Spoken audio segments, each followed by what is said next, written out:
جو میں اگلی بات کر رہا ہوں وہ بڑی ہی اہم ترین بات ہے. یہ جو اکثر سوالات ہمارے ذہنوں میں آتے ہیں نا کہ جھنڈیاں کیوں لگاتے ہیں, لائٹنگ کیوں کرتے ہیں, میلاد کے جلسے کیوں کرتے ہیں, محافل نعت کیوں ہوتی ہیں, میلاد کے جلوس کیوں نکالے جاتے ہیں, مٹھائیاں کیوں بانٹی جاتی ہیں, یہ کیوں والے جتنے سوالات ہیں اللہ نے ان سارے سوالوں کا جواب اسی ایک ہی لفظ فَلْيَفْرَحُوا کے اندر دے دیا.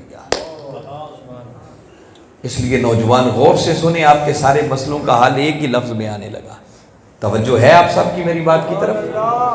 دیکھیے اس آیت کریمہ پر غور کریں. باری تعالیٰ نے فَلْيَفْرَحُوا کہہ کر خوشی کرنے کا حکم تو دیا, مگر آگے آپ پوری آیت کریمہ کو پڑھ لیں, آگے اللہ رب العزت نے خوشی کرنے کا کوئی اسپیسیفک طریقہ نہیں بتایا کہ خوشی کرنی کیسے ہے. اگر باری تعالیٰ کو ایک آدھ خوشی کرنے کا طریقہ بھی بتا دیتے تو ہم سارے کے سارے اسی ایک طریقے سے خوشی کرنے کے پابند ہو جاتے, کسی کو دائیں بائیں کچھ سوچنے کی ضرورت نہ رہتی.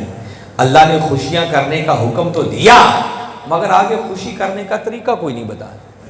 آگے اس حکم کو اوپن رکھا, کھلا رکھا, اس حکم کو محدود نہیں کیا, مقید نہیں کیا, بلکہ اوپن رکھ کر باری تعالیٰ یہ سمجھانا چاہ رہے ہیں کہ لوگوں تمہارے ہاں, تمہارے علاقے میں, تمہارے رسم و رواج کے مطابق خوشی کرنے کا جو بھی جائز طریقہ ہے, شرط ایک ہے کہ وہ طریقہ ناجائز نہ ہو, وہ حرام کے زمرے میں نہ آتا ہو, اللہ اور اس کے رسول نے اس کام سے منع نہ کیا ہو.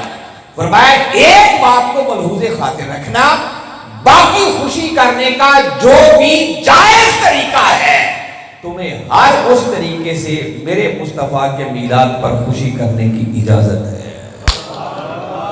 اللہ نے کوئی پابندی لگائی نہیں ہے, اس نے حکم کو اوپن رکھا, کھلا رکھا. بس یوں سمجھیں وہ یوں کہنا چاہ رہا ہے کہ لوگوں جیسے تمہارا رانجھا راضی ہوتا ہے ویسے ہی کر لو, مگر میرے مصطفیٰ کے میلاد پر خوشیاں ضرور کرو.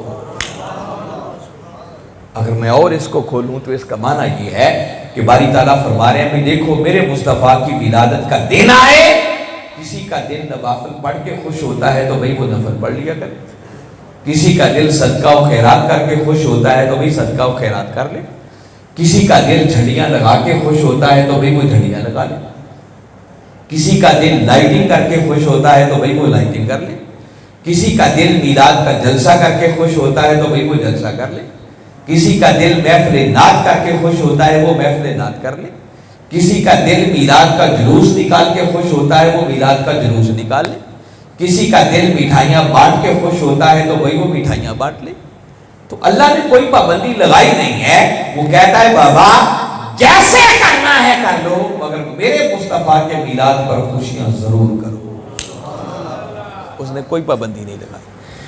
اور رہی صحیح کسر اس نے آگے نکال دی, آگے فرمایا ہوا خیر مما یجمعون. محبوب نے یہ بھی بتا دو کہ ان کا یہ خوشی کرنا ہر اس عمل سے بڑھ کر ہے جو یہ اپنے لیے جمع کرتے ہیں. اب انسان اپنے لیے کیا جمع کرتا ہے؟ توشائے آخرت, آخرت کے لیے انسان نیکیاں جمع کرتا ہے, نیک اعمال اکٹھے کرتا ہے تاکہ کامیابی مل جائے. ہوگا خیر مما یجمعون کے کلمات بتا رہے ہیں کہ باری تعالیٰ اعلان کر رہے ہیں کہ لوگوں دنیا جہان کی سب نیکیاں ایک طرف, مگر میرے مصطفیٰ کی آمد پر خوش ہونا یہ ساری نیکیوں پر بھاری ہے. یہ عمل کوئی معمولی عمل, یہ اتنا اونچا عمل ہے. ہمیں اندازہ نہیں ہے کہ جب کوئی آقا کی آمد پر خوشی کرتا ہے تو اللہ اس پر کتنے کرم کے دروازے کھول دیتا ہے. میں صرف ایک بات آپ کو بتاتا ہوں اشارتاً, دیکھیے ہر نیکی کی قبولیت کے لیے شرط ہے ایمان. ایمان ہوگا تو اس نیک عمل پر آخرت میں جزا ملے گا, اجر ملے گا. اگر ایمان نہیں ہے تو آخرت میں کوئی اجر, کوئی جزا نہیں ملے گی. مگر واحد کائنات کے اندر ایک عمل ایسا ہے اور وہ آقا کی آمد پر خوشی کرنا ہے کہ یہ عمل اگر کوئی کافر بھی کرے تو وہ بھی اجر سے محروم نہیں رہتا. اللہ اس کو بھی اجر عطا کر دیتا. نعرے